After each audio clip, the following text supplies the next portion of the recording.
같이 나눌 말씀은 민수기 32장 7절입니다. 우리 한 목소리로 봉독하겠습니다. 너희가 어찌하여 이스라엘 자손에게 낙심하게 하여서 여호와께서 그들에게 주신 땅으로 건너갈 수 없게 하려 하느냐. 아멘. 할렐루야. 우리 인사 한번 해볼까요? 얼마 전에 제가 알려드렸던 인사.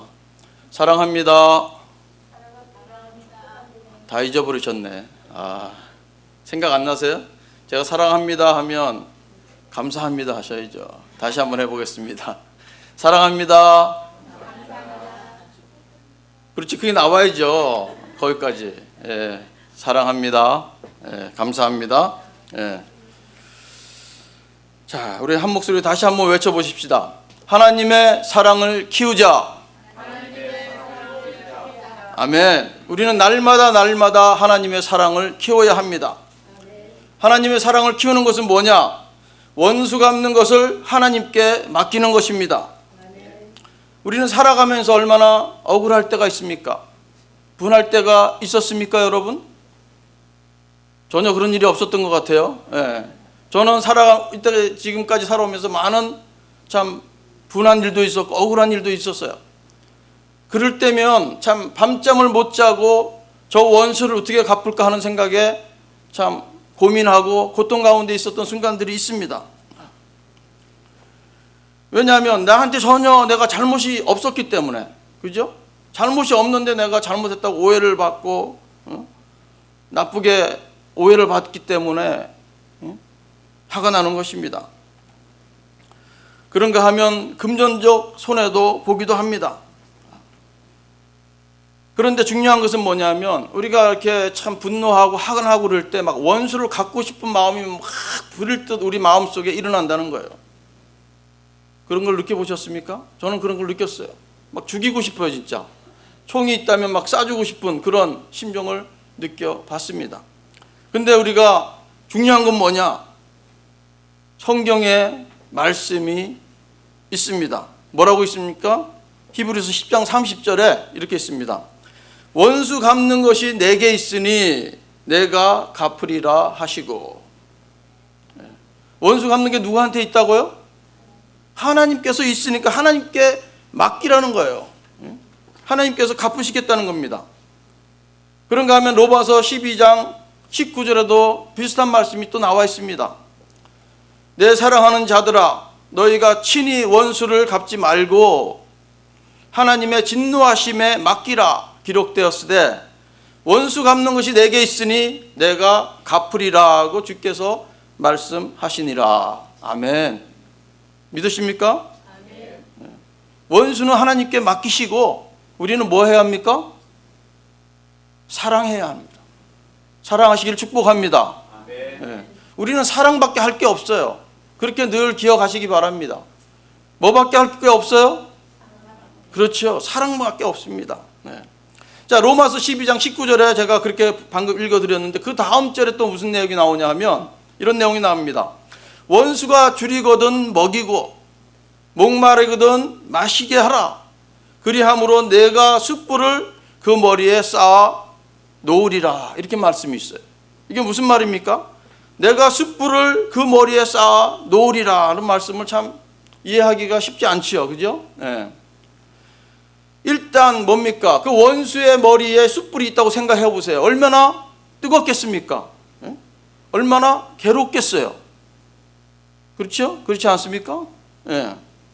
그러니까 자기는 원수 짓을 했는데 그 사람을 먹을 것을 주고 물을 주고 얼마나 죄책감을 느끼겠어요.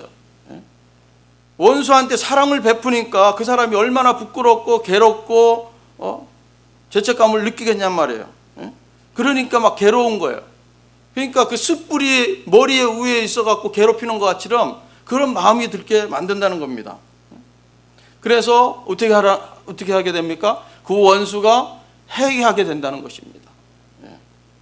실제로 이 애굽에는 그 숯불을 담은 냄비를 머리에 이고 다니면서 자기가 회개했다는 것을 알려줬다고 합니다. 내가 회개했습니다 하는 것을 표현하기 위해서 숯불을 든 냄비를 들고 이고 다녔다는 거예요.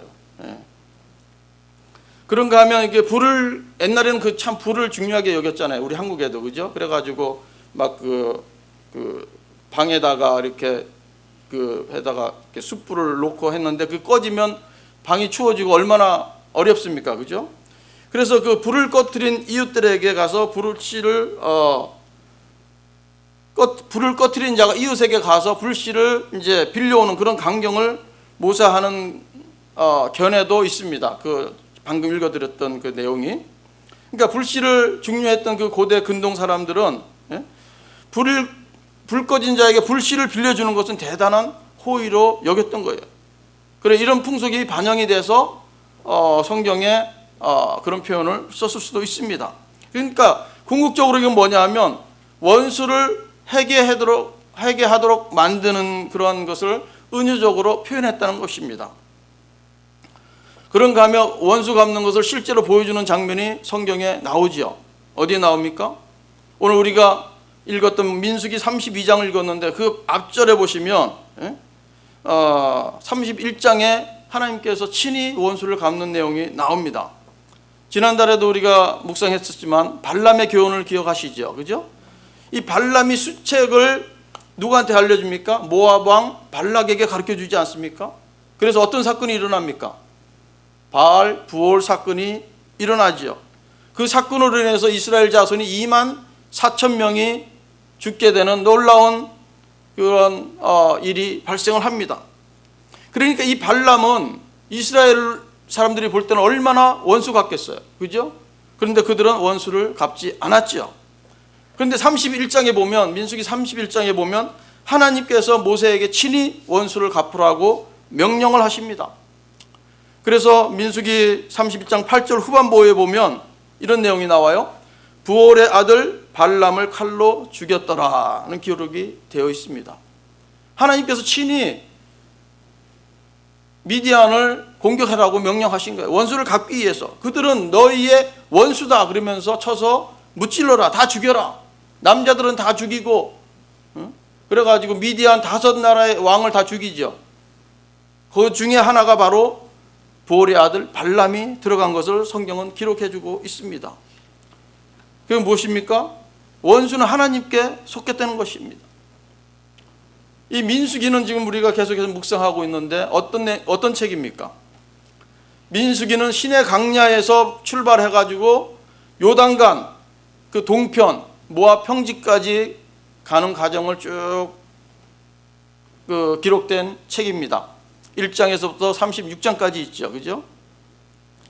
근데 이 책의 제목이 우리나라 말로는 민수기지만 영어로는 무슨 말로 써 있냐면 넘버스 이렇게 돼 있어요. 넘버스. 그러니까 백성의 수를 계산한다는 의미를 가지고 있는 책이 바로 민수기입니다. 그래서 그런지 우리가 민수기 1장 1절을 딱 피면 무슨 얘기가 나오냐면 첫 번째 인구 조사하는 내용이 나옵니다. 인구 조사를 하는데 어떻게 하냐면 20세 이상의 남자의 숫자를 계수하라고 합니다. 그러니까 각 지파별로 다 조사를 해봤더니 어떻게 나오냐, 다 도합하면 60만 3,550명이라고 기록을 합니다. 1장에, 민수기 1장에. 우리 한국 군대 군인들이 몇 명인지 아십니까? 60만이에요. 60만. 예. 60만이 넘으면 이제 집에서 이렇게 출퇴근하는 그런 사람들, 예? 방위들. 예. 그래서 60만이 넘기 때문에 그게 방위로 돌리는 거예요. 예. 근데 이 이스라엘의 그 20살 전쟁에 나가서 싸울 수 있는 사람의 숫자가 60만이었던 거예요. 그런데 공교롭게도 이 많은 사람들이 어떻게 됩니까? 가나안 땅에 들어가 보지 못하고 다 죽게 되는 거예요.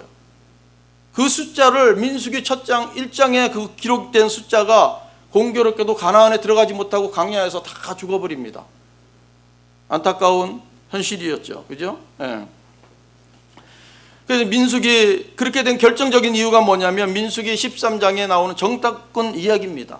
정탐꾼 얘기.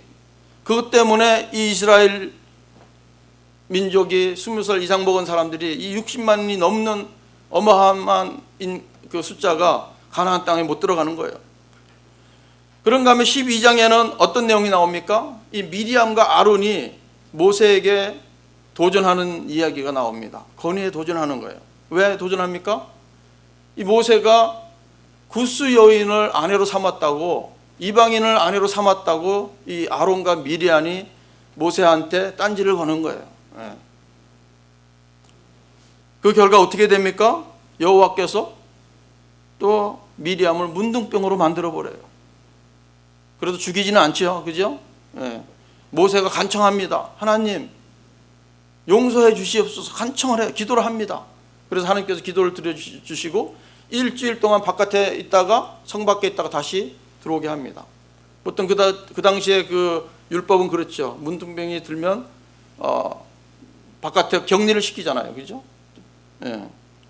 그런가 하면 또 민수기 16장에는 고라의 반역의 사건이 나옵니다. 고라의 사건이 나와요. 고라가 누굽니까? 레이의 증손자 고라입니다. 그런가 하면 르우벤의 손자 다단, 아비람과 온이 당을 지어가지고 또 모세를 대적합니다. 그죠? 특별히 또 250명의 지휘관까지 막 데리고 와가지고 모세한테 도전을 합니다. 그래서 어떻게 합니까? 하나님께서 또 이 250명 향로를 들고 나오게 하셔가지고 하나님께서 불이 나와갖고 250명의 지휘관, 그러니까 이스라엘의 지도자예요. 250명이 그 250명을 불을 다 살려서 죽여버립니다. 모세한테 대항하는 것이 그렇게 하나님께서는 원수로 보시는 거예요. 그리고 그 250명이 갖고 온 그 향로를 가지고 어떻게 합니까? 다 녹여가지고 철판을 만들죠. 이 철판을 만들어가지고 그 제단을 싸는 철판을 만듭니다. 이게 제단이라면 그 철판을 가지고 제단을 덮어버려요. 왜? 다시는 레위 이 아론 자손 외에는 여호와 앞에 분향하러 오지 못하게 하기 위해서 그걸 기억하라고 이 향로 250개의 향로를 가지고 쳐가지고 철판을 만들어서 그렇게 한 것입니다. 그런가 하면 또 국지간 사건이 또 있죠. 민수기 20장에 보면 무리바 물 사건이 나옵니다. 이스라엘 백성들이 물이 없다고 불평하니까 어떻게 합니까? 모세한테 여호와께서 모세에게 지팡이를 가지고 가서 반석에 명령해서 물을 내라고 하셨어요. 그런데 모세가 어떻게 했습니까?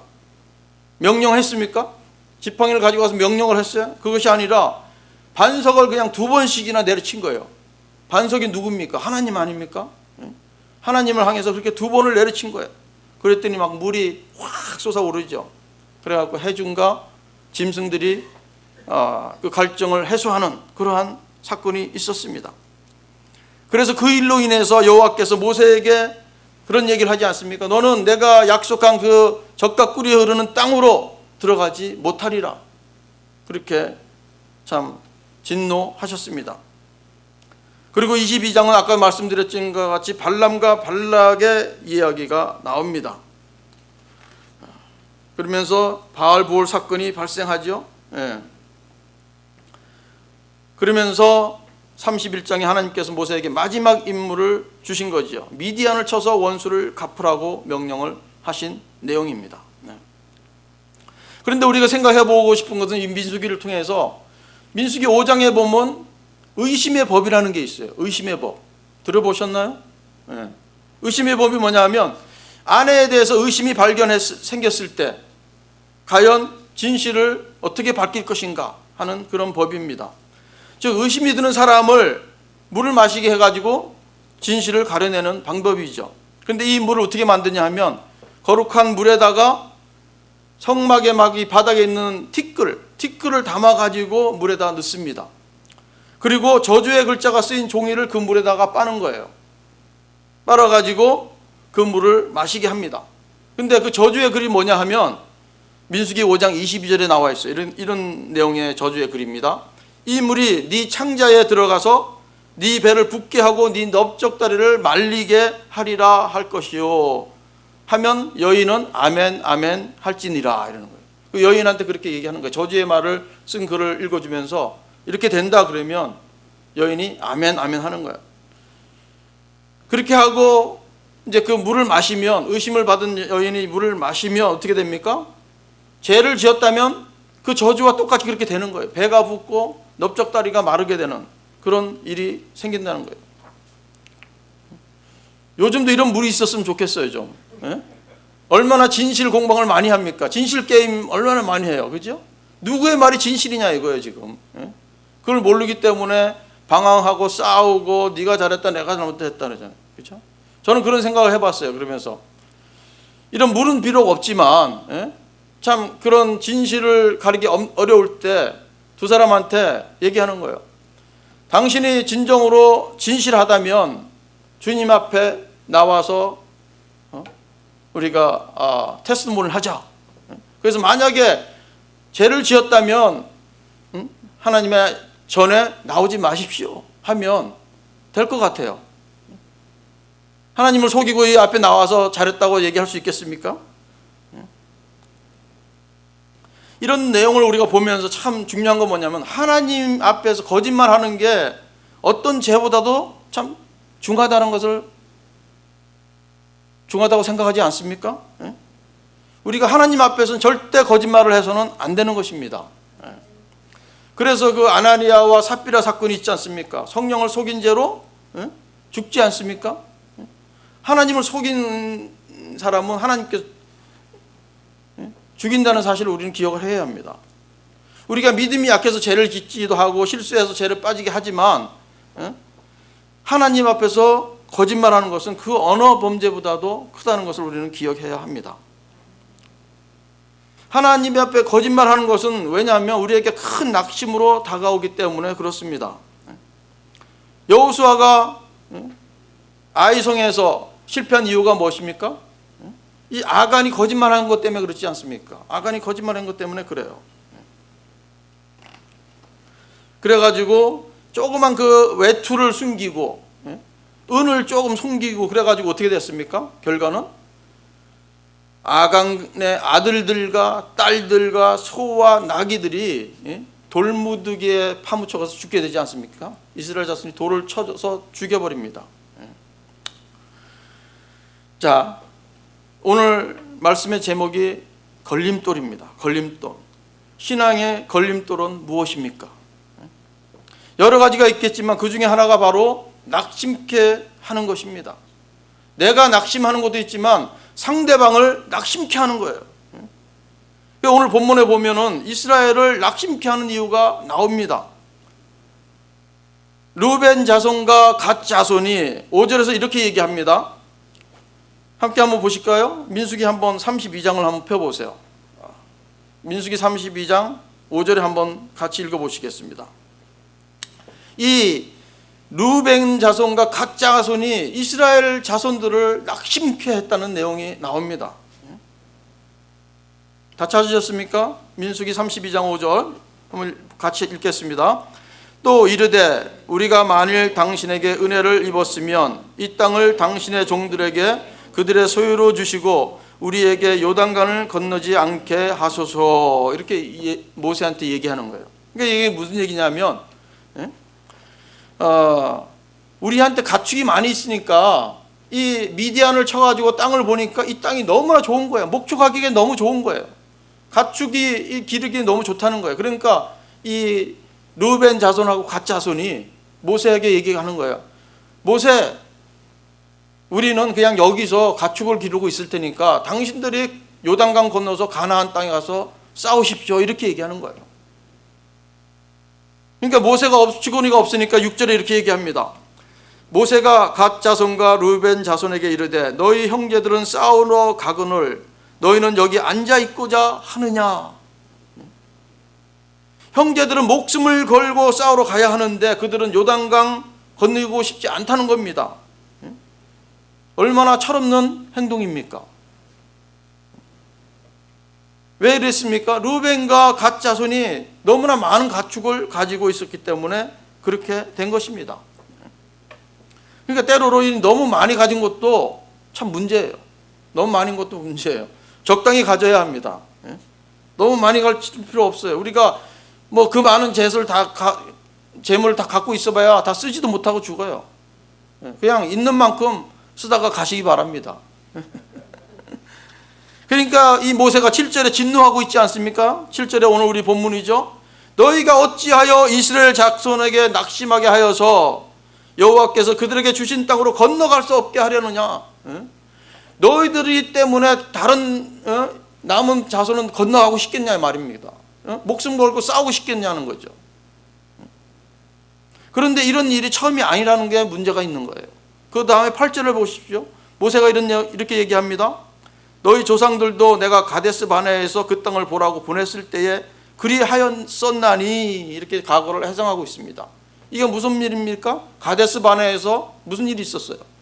가나안 정탐해라고 정탐꾼을 보낸 사건 아닙니까? 그죠? 이 정탐꾼의 보고를 보고서 이스라엘 자손들은 낙심케 만들었어요. 낙심케 했습니다. 그래서 우리는 뭡니까? 저들의 밥이 될 것이다, 이렇게 해서 올라가는 그 가나안 땅으로 가고자 하는 그 전의를 완전히 다 꺾어버리지 않았습니까? 왜 우리를 여기까지 데리고 와서 우리를 죽게 하느냐, 이렇게 하지 않습니까? 근데 그들이 그 보고한 내용 때문에 그래요. 그들은 신장이 장대한 자들이며 네피림 후손이라서 키가 크고 안악 자손들입니다. 참 이 보고 그 정탐꾼들은 정확하게 보고를 한 거예요. 그죠? 예. 근데 중요한 것은 뭐냐? 우리가 기억해야 될 것은, 우리가 눈에 보이는 것을 그대로 보고해도 사람들을 낙심케 한다는 것입니다. 이 사람들은 보는 대로 그대로 보고한 거예요. 왜냐하면 정탐꾼의 임무가 그거 아니에요? 그죠? 가서 정탐만 보고 온 것을 그대로 얘기해 주는 게 정탐꾼의 임무입니다.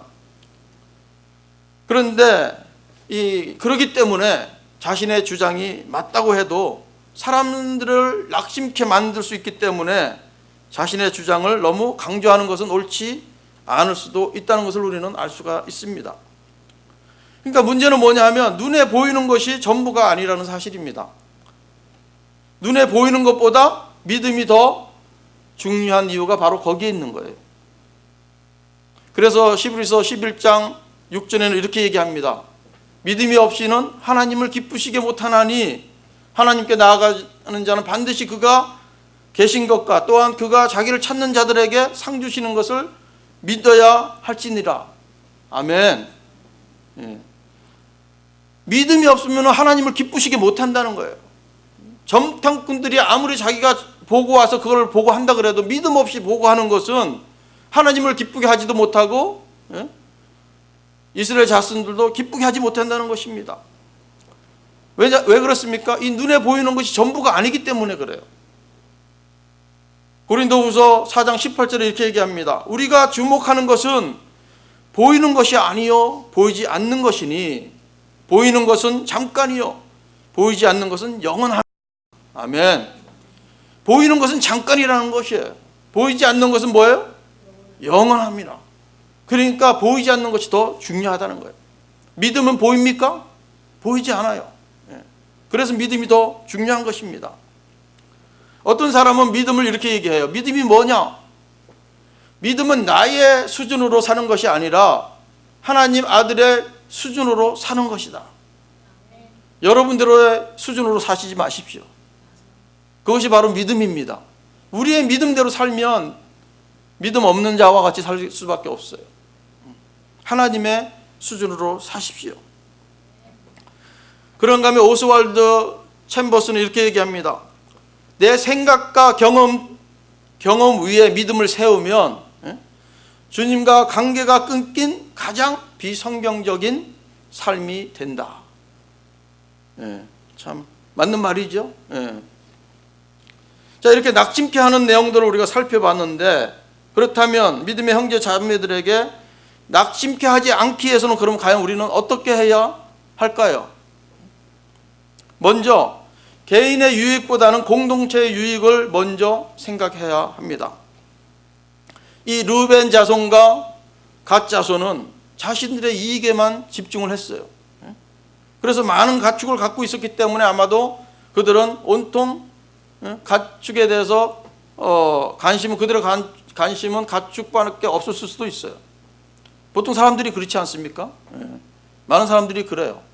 내가 투자해서 부동산에 투자해서 좀 수익을 올리고자 하면 온통 그 마음속에 부동산밖에 없어요.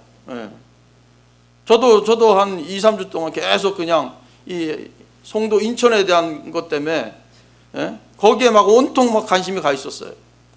막 여기 아틀란타에서 송도 뭐 설명회 하고 막 그랬었거든요.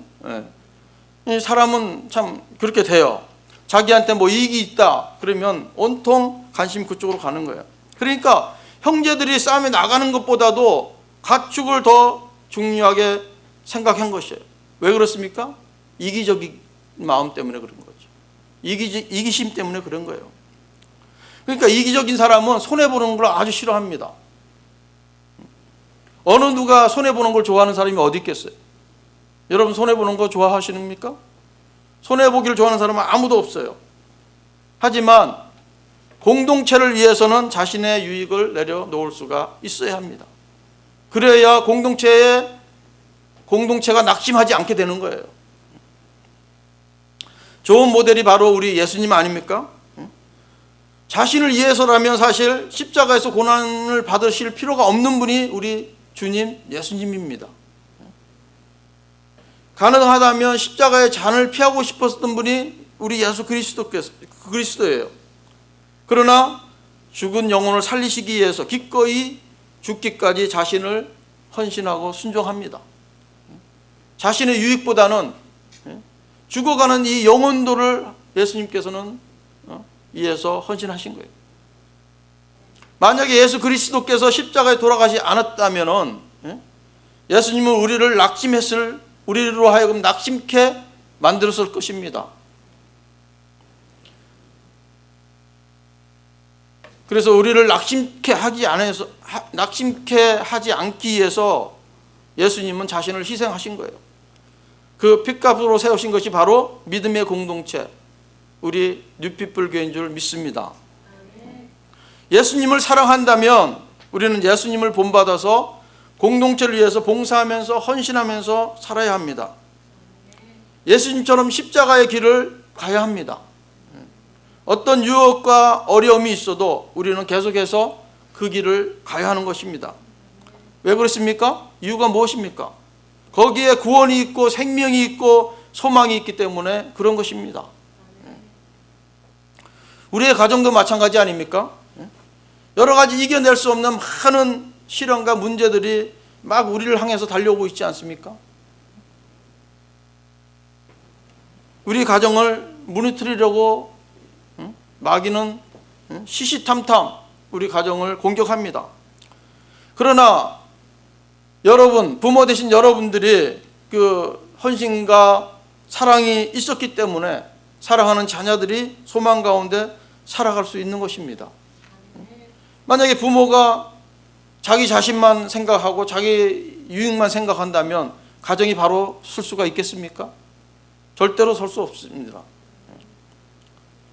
소망이 없는 곳에는 낙심이 있는 것이에요. 내 유익을 굳지 않아야 공동체가 살아나는 것입니다. 가정이 살아나는 것입니다. 그래서 소망이 있는 곳에는 낙심이 없어요. 근데 소망이 없는 곳에 낙심이 있고 두려움이 있는 것입니다. 그래서 자신의 유익보다는 공동체에 소망을 주는 저와 여러분이 되기를 주님의 이름으로 축복합니다. 자, 두 번째로 낙심케 하는 이 걸림돌에 넘어지지 않기 위해서는 어떻게 해야 되냐? 자신의 주장을 끝까지 고집하지 말아야 합니다. 우리는 고집을 다 가지고 있어요. 자신이 맞다고 생각하는 것을 계속해서 주장합니다. 하지만 이 상대방을 낙심케 하지 않기 위해서는 우리는 고집을 부리지 말아야 한다는 거예요. 이 말은 다른 말로 표현하면 어떻습니까? 이기려고 하지 말고 저주라는 거예요. 저주시길 축복합니다. 좀 크게 해보세요. 저주시겠습니까? 우린 저줘야 돼요. 저줘야 되는. 저주는 사람이 성숙한 사람입니다. 우리가 어떤 팀과 어떤 팀이 경기를 했다고 생각을 해보세요. 이 팀이 졌어. 이 팀이 한 팀이 이겼어. 그런데 져줄 수 있는 사람은 누구예요? 이길 수 있는 사람이에요. 이길 수 있는 사람. 지는 사람은 져줄 수가 없어요. 그냥 지는 거예요. 그냥 지는 거예요. 져주는 사람이 성숙한 사람이라는 거예요. 그러니까 내가 이긴다고 해서 항상 좋은 것이 아니라는 것을 우리는 알아야 합니다. 그런 거 아십니까? 내가 이긴다고 해서 항상 좋은 게 아니에요. 골로새서 3장 21절을 한번 보십시다. 아니, 제가 안 찾아도 제가 읽어드릴게요. 골로새서 3장 21절, 아비들아 너희 자녀를 노엽게 하지 말지니 낙심할까 함이라. 자녀를 노엽게 하면 자녀가 낙심할까 봐 하나님께서 노엽게 하지 말라는 거예요. 근데 자녀를 노엽게 하는 것이 무엇입니까?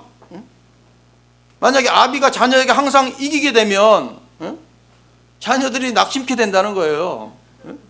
자녀들한테 이기지 말라는 것입니다. 저주세요, 저주요. 자녀는 져줄 수가 없어요. 그러니까 항상 이기는 것이 좋은 것만 아니라는 것을 우리는 알아야 합니다. 가끔씩 필요할 때 자녀들한테 져주는 것도 자녀들을 낙심케 하지 않는다면 져줘야죠. 그죠? 여러분들 다 자녀들한테 이기는 사람, 다 이기고 사십니까? 이기고 사시면 아마 그 아이들이 집안에 안 붙어 있었을 거예요.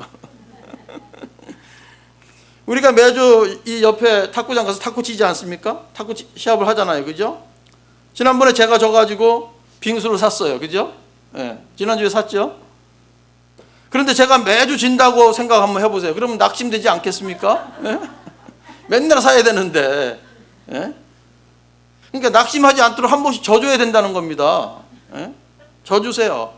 근데 져줄 수 있는 건 누구냐? 이기는 사람이 져줘야지 지는 사람이 못 져준다는 거죠. 그러니까 이 르우벤과 갓 자손은 그들의 주장을 끝까지 고집하지 않았습니다. 그게 중요한 거예요, 여러분. 민수기 아까 필요하다고 그러셨죠? 32장 17절과 18절을 한번 같이 읽기를 원합니다. 32장 17절에 18절. 이 땅에 원주민이 있으므로 우린 어린 아이들을 그 견고한 성읍에 거주하게 한 후에 우리는 무장하고 이스라엘 자손을 그곳으로 인도하기까지 그들의 앞에서 가고 이스라엘의 자손이 각기 기업을 받기까지 우리 집으로 돌아오지 아니하겠사오며. 아멘. 무슨 말입니까? 이 르우벤과 갓 자손이 처음에는 요단강을 건너지 않겠다고 얘기했잖아요. 그죠? 그런데 이제는 뭐라 그럽니까? 우리 어린 아이들과 가축들은 여기서 살게 하고 우리가 무장해가지고 이스라엘의 제일 앞에 나가서 가나안 땅으로 가겠다는 거예요. 그래서 가서 싸우고 그 땅을 다 뺏기 전에는 다시 돌아오지 않겠다는 겁니다. 다 뺏은 후에는 그러면 내가 다시 이쪽으로 돌아오겠다는 거예요. 그러니까 뭐예요? 아까 우리가 읽었던 앞부분하고 지금 부분하고 완전히 바뀌어졌죠. 그죠? 자신의 주장을 고집하지 않은 거예요. 양보를 한 겁니다. 져준 거예요. 우리가 상대방을 사랑한다면 자신의 주장을 끝까지 주장하지 않아야 합니다. 왜냐하면 낙심케 되기 때문에 그래요. 낙심케 되면 결국은 뭐냐면 사랑을 느끼지 못하기 때문에 오는 것입니다. 낙심이라는 건 사랑을 느끼지 못하면 오는 거예요. 사랑이 뭐냐고 물으시면 여러분 뭐라고 답하시겠습니까? 사랑이 무엇입니까? 져주는 거. 아주 잘 들으셨네. 맞습니다. 져주는 거예요. 사랑은 져주는 거예요.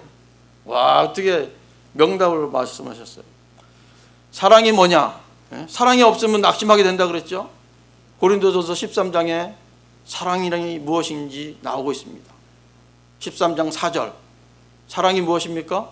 사랑은 오래 참고, 사랑은 온유하며, 시기하지 아니하며, 사랑은 자랑하지 아니하며, 교만하지 아니하며, 무례에 행하지 아니하며, 자기의 유익을 구하지 아니하면. 여기 나오잖아요. 그죠? 자기의 유익을 구하지 않는 게 사랑이에요. 성내지 아니하며, 악한 것을 생각하지 아니하며, 불의를 기뻐하지 아니하며, 진리와 함께 기뻐하고, 그 다음에 7절이 중요해요. 모든 것을 참으며, 모든 것을 믿으며, 모든 것을 바라며, 모든 것을 견디느니라. 아멘. 이 사랑이 그런 거예요. 이 사랑을 느끼면 낙심은 사라질 줄로 믿습니다. 사랑하기 때문에 져줄 수 있는 저와 여러분이 되셔서 신앙의 걸림돌, 이 낙심케 하는 이 걸림돌을 잘 이겨내시기를 주님의 이름으로 축복합니다. 아버지 하나님 감사합니다. 오늘 우리 민수기를 통해서 아버지 하나님의 그 사랑을 다시 한번 기억하게 하시니 감사합니다. 아버지 하나님, 우리가 여러 가지 문제를 만나지만 그 문제의 핵심은 우리에게 사랑이 없다는 것입니다. 아버지 하나님, 우리가 날마다 아버지 하나님의 사랑을 보게 하여 주시옵소서. 그 사랑을 닮아가고자 하는 마음을, 열정을 허락하여 주셔서 우리 속에 주님의 사랑으로 가득 차게 도와주셔서 남을 낙심케 하기보다는 힘을 주고 용기를 주고 세워주는 우리들 되게 하여 주셔서 우리가 한마음이 되어서 주님께서 원하시는 일들을 이루어드리는 놀라운 믿음의 백성들, 하나님의 백성들이 다 될 수 있도록 주여 축복하여 주시옵소서. 모든 걸 감사드리며 예수님의 이름으로 기도합니다. 아멘. 부르심